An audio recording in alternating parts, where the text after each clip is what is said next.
बिस्मिल्लाहिर्रहमानिर्रहीम। उम्मीद करता हूँ व्यूवर्स आप सब खैरियत से होंगे। आज का जो हमारा टॉपिक है वो कंपनी लॉ के रिलेटेड है। इसमें हमने देखना है कि एक शख्स जो कंपनी का मेंबर बनना चाहता है तो उनके कौन कौन से मोड्स हैं, कौन कौन से तरीके हैं, यानी modes of acquiring membership in a company. तो सबसे पहले यहाँ पे एक शॉर्ट सी इंट्रोडक्शन हम कंपनी के देखते हैं कि a company is defined as an artificial person created by law. Company जो है वो एक आर्टिफिशियल पर्सन है जिसको लॉ ने क्रिएट किया है। अब आर्टिफिशियल पर्सन कैसे है कि जैसे एक नेचुरल पर्सन है, जो ज़िंदा इंसान है, जिस तरह उनको हुकूक हासिल है, जो उनके उनके जो राइट्स हैं, इसी तरह से लॉ ने जो है कंपनी को एक आर्टिफिशियल पर्सन बनाया है, यानी इंसान के पास जो राइट्स हैं वो कंपनी को दिए हैं। कंपनी जो है वो अपने पास प्रॉपर्टी भी रख सकती है अपने नाम पे वो बिज़नेस चलाती हैं, और इस तरह से जो है कंपनी एक आर्टिफिशियल पर्सन है जिसको लॉ ने क्रिएट किया है। इसके साथ कहते हैं कि having limited liability of its members. अब कंपनी के जो मेंबर्स होते हैं, जो शेयर होल्डर्स होते हैं, उनकी जो लाइबिलिटी होती है वो भी लिमिटेड होती है, यानी जितने उनके शेयर्स होते हैं तो उनके शेयर्स की हद तक उनकी लाइबिलिटी भी होती है। And a perpetual succession. अब परपिचुअल सक्सेशन क्या है? इसका मतलब ये है कि कंपनी जो है वो एक लॉन्ग लाइफ रखती है, कंपनी जो है वो ख़त्म नहीं होती। कुछ कंडीशंस है जिस पे कंपनी ख़त्म होती हैं, लेकिन यहाँ पे मैं आपको इसका एग्जांपल ये देता हूँ कि अगर एक शख्स जो वो कंपनी का मेंबर है, शेयर होल्डर है, उसकी अगर डेथ हो जाती है, वो मर जाता है, तो उसके जो लीगल रिप्रेजेंटेटिव्स होते हैं, जो उसके वारसान होते हैं, वो उस शख्स की जगह आके वो कंपनी के मेंबर बन जाते हैं। यानी कंपनी जो है किसी शख्स की मौत से वो ख़त्म नहीं होती, वो ज़िंदा ही होती है। कंपनी एग्जिस्ट करती है, कंपनी चलती रहती है। तो इसका मतलब है परपेचुअल सक्सेशन। आगे कहते हैं कि with its capital divided into transferable shares. अब कंपनी का जो कैपिटल होता है, यानी जितने अमाउंट पे कंपनी जो है वो बिज़नेस चलाती है, तो वो जो टोटल अमाउंट होता है वो कैपिटल अमाउंट कहलाता है। और वो जो कैपिटल अमाउंट होता है उसको डिवाइड किया होता है शेयर्स में। तो वो शेयर्स जो है वो डिफरेंट लोग फिर आके वो ख़रीदते हैं, कंपनी के वो मेंबर बनते हैं, और वो जो शेयर्स होते हैं वो ट्रांसफ़रेबल होते हैं, यानी कोई शख्स जो है वो अपने शेयर्स को ट्रांसफ़र भी कर सकता है, कंपनी से लेके वापस भी ले सकता है, वो कहीं और भी जाके वो कर सकता है, किसी और कंपनी का भी वो मेंबर बन सकता है। वो ट्रांसफ़रेबल शेयर्स होते हैं। और इसके साथ आगे कहते हैं कि which has a common seal. Company के पास अपनी एक सील होती है, एक मोहर होती है, जिस पे वो अपना बिज़नेस चलाती है। तो ये कंपनी की एक शॉर्ट सी डिफिनीशन इंट्रोडक्शन हो गई। अब यहाँ पे है कि मेंबर का मतलब क्या होता है। मेंबर की यहाँ पे मीनिंग है कि share holder of a company is called member of a company. Company के जो शेयर होल्डर्स होते हैं, जो कंपनी के साथ वो पार्टनर्स होते हैं, वो जो कंपनी में वो बिज़नेस चलाते हैं, तो वो जो शेयर होल्डर्स होते हैं उनको कहा जाता है मेंबर ऑफ कंपनी। तो अब यहाँ पे हमारा जो टॉपिक है कि कंपनी का मेंबर अगर आपने बनना है तो उसके लिए कौन कौन से मोड्स हैं, कौन कौन से तरीके हैं। तो membership of company following are the different ways in which a person can become member of a company. तो ये फॉलोइंग जितने भी यहाँ पे कुछ तरीके हैं डिफरेंट, इनके ज़रिए जो है एक शख्स जो है वो कंपनी का मेंबर बनता है। तो सबसे पहले है यहाँ पे मेंबरशिप बाय सब्सक्रिप्शन। तो इसको पढ़ते हैं पहले कि all persons who subscribe their name to the memorandum of association and entered as member in the register of members are deemed to be members of the company. तो इसमें कहते हैं कि वो तमाम लोग जो अपना नाम सब्सक्राइब करते हैं मेमोरेंडम ऑफ एसोसिएशन में, और उनका जो नाम है वो दर्ज हो जाता है रजिस्टर्ड ऑफ मेंबर्स में। कंपनी के पास एक रजिस्टर होता है जिसमें उन तमाम शेयर होल्डर्स की, उन मेंबर्स की वो नाम जो है वो दर्ज होता है कि ये हमारे जो है वो शेयर होल्डर्स हैं। तो जब कोई शख्स जो है मेमोरेंडम ऑफ एसोसिएशन को सब्सक्राइब करता है और उसका नाम एंटर्ड हो जाता है रजिस्टर ऑफ मेंबर्स में, तो कहा जाता है कि ये शख्स जो है ये कंपनी का मेंबर है। तो अब कंपनी जब अपना बिज़नेस वो शुरू करती हैं, स्टार्ट करती हैं, तो उस टाइम कंपनी को ये जो पब्लिक कंपनी होती है उसको कम से कम 7 मेंबर्स वो रिक्वायर्ड होते हैं। तो वो जो 7 लोग होते हैं, कम से कम, ज़्यादा भी होते हैं लेकिन कम से कम 7 मेंबर्स, तो वो 7 लोग जो होते हैं वो अपना नाम जो है वो उसी टाइम जब कंपनी अपना बिज़नेस स्टार्ट करती है वो सब्सक्राइब करते हैं अपने नाम को मेमोरेंडम ऑफ एसोसिएशन में, और उनका नाम जब दर्ज हो जाता है कंपनी के उस रजिस्टर्ड में, जिस रजिस्टर में तमाम शेयर होल्डर्स का नाम होता है, डिटेल होती है, तो कहा जाता है कि ये शख्स जो है ये कंपनी का मेंबर बन गया। तो ये पहला तरीका है मेंबरशिप बाय सब्सक्रिप्शन। उसके बाद है मेंबरशिप बाय एप्लीकेशन। अब कंपनी जो है वो अपना बिज़नेस चला रही होती है, कोई शख्स जो है वो कंपनी का उसके बाद मेंबर बनना चाहता है, तो वो कंपनी को एप्लीकेशन देता है कि मैं भी आपकी कंपनी में वो जो है वो शेयर ख़रीदना चाहता हूँ, आपकी कंपनी का शेयर होल्डर बनना चाहता हूँ। तो यहाँ पे इसको पढ़ते हैं कि a person may become share holder of company by filing an application to the company, कि कोई शख्स जो है वो भी कंपनी का शेयर होल्डर बन सकता है कि वो एप्लीकेशन को फाइल करे, कंपनी को एप्लीकेशन दे। The application is regarded as an offer from the applicant. वो जो एप्लीकेशन होता है उसको एक ऑफ़र समझा जाता है एप्लीकेंट की तरफ से, यानी एप्लीकेंट जो है, जो दरख्वास्त दे रहा है, वो कंपनी को ऑफ़र करता है कि मैं आपका मेंबर बनना चाहता हूँ।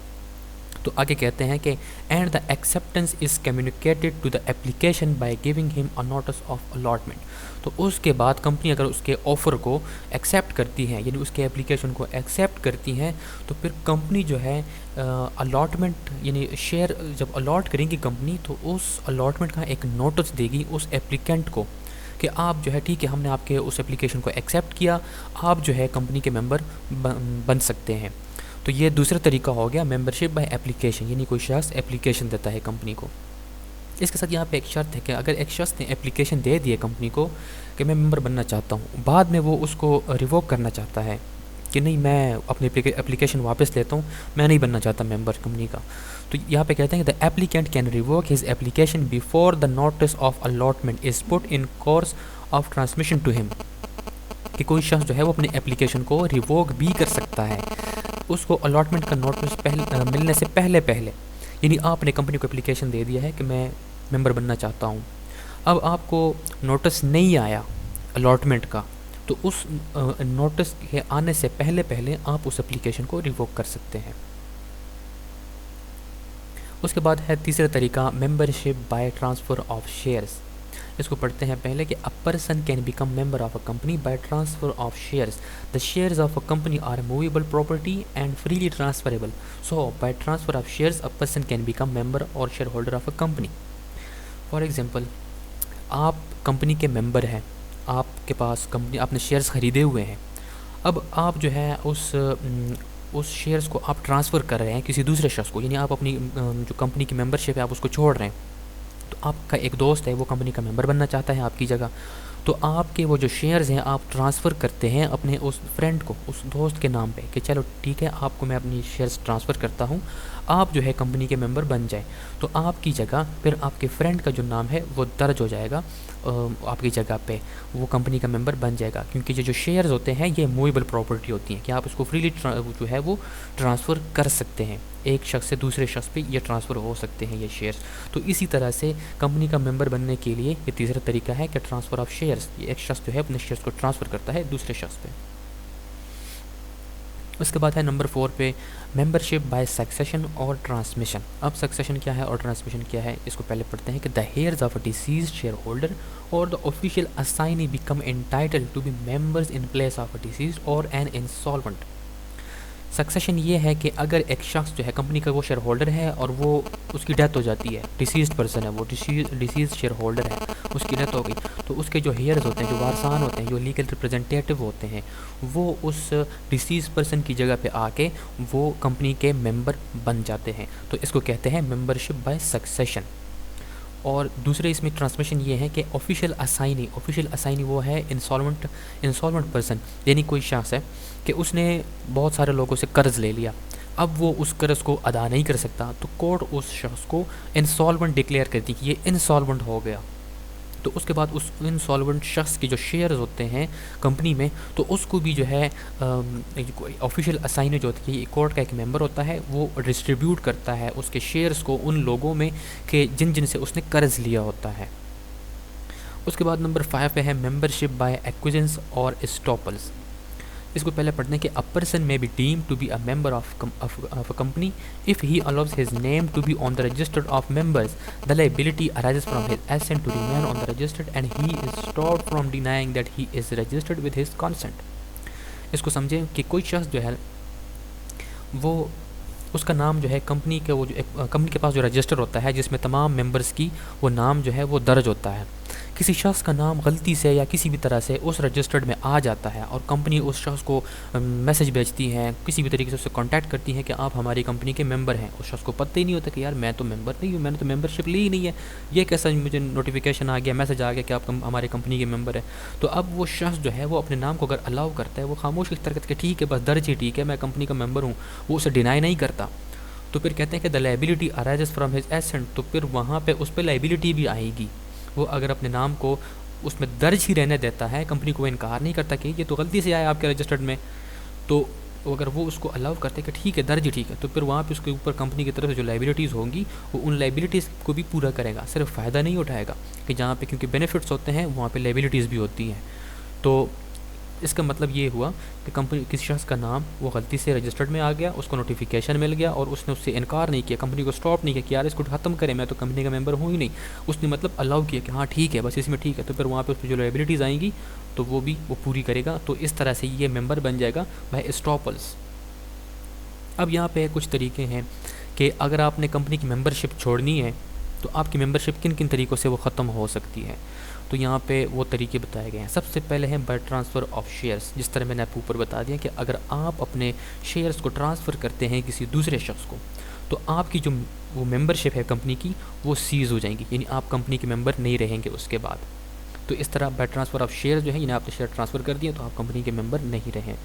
उसके बाद है for feature of shares. Company जो है वो आपके शेयर्स को ज़ब्त करती है। किस तरह से? अब ऐसे कि कंपनी अपने कंपनी शेयर्स ख़रीदे, यूँ समझे कि 50 लाख के, आपने 10 लाख रुपए कंपनी को पे कर दिए, बाकी कंपनी ने आपको कहा कि आप इंस्टॉलमेंट में जो है ये बाकी 40 लाख की अमाउंट जो है ये आप पे करते रहे। कंपनी ने आपको टाइम दे दिया कि इस टाइम तक आपने हमें ये बाकी जो अमाउंट है आपने ये पे करने हैं।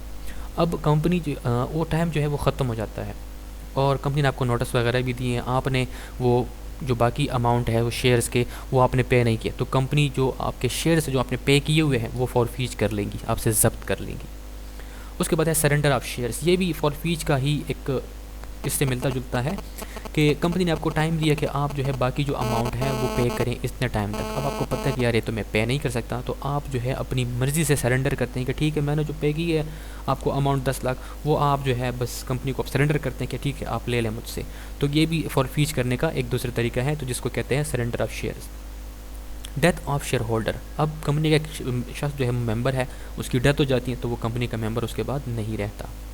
Insolvency of shares. अब जैसे मैंने ऊपर बता दिया कि अदालत किसी शख्स को डिक्लेयर करती है कि ये इंसॉल्वेंट है, यानी उसके ऊपर इतना कर्जा चढ़ जाता है कि वो अपने कर्जे को वो फिर वो उन लोगों को नहीं पे कर सकता जिससे उसने कर्ज लिया होता है, तो अदालत कहती है कि ये इंसॉल्वेंट शख्स है। तो जब आप इंसॉल्वेंट हो जाते हैं तो उसके बाद आप कंपनी के मेंबर नहीं रहते। Winding up of company. अब कंपनी जो है वो किन किन तरीक़ों से किस तरह से वो जब वो ख़त्म होती है, जब कंपनी वाइंड अप हो जाती है, कंपनी अपने बिज़नेस को ख़त्म कर लेती हैं, तो उसके बाद जो मेंबर्स होते हैं वो कोई उस कंपनी का मेंबर नहीं होते, क्योंकि जब कंपनी ख़त्म हो जाएगी तो फिर उसके बाद मेंबर कैसे रहेंगे। उसके बाद है रेसेशन ऑफ कंपनी। अब कंपनी के साथ आपने कॉन्ट्रैक्ट किया होता है ना कि मैं आपकी कंपनी का मेंबर बनना चाहता हूँ, तो वहाँ पे आपकी जो है वो राइट्स एंड लाइबिलिटीज़ भी होती हैं। तो आप अगर जो है वो कंपनी के साथ अपने उस कॉन्ट्रैक्ट को ख़त्म करना चाहते हैं कंपनी के साथ, कंपनी की मर्ज़ी के साथ, यानी आपने भी कंसेंट दे दिया कि मैं अब जो है कंपनी के साथ मेरा जो कॉन्ट्रैक्ट है, जो मेंबर हूँ मैं वो मज़ीद नहीं रहना चाहता। कंपनी भी कहती है कि हाँ ठीक है आप नहीं रहना चाहते तो बस ठीक है आप अपने शेयर्स वापस ले लें। तो जब आप अपनी कंपनी से शेयर्स वापस लेंगे तो इसका मतलब है रेसेशन ऑफ कंपनी, कि आपने कंपनी को छोड़ दिया है। तो उम्मीद करता हूँ व्यूवर्स आपके लिए आज का लेक्चर इंतहाई इन्फॉर्मेटिव रहा होगा। Thank you so much.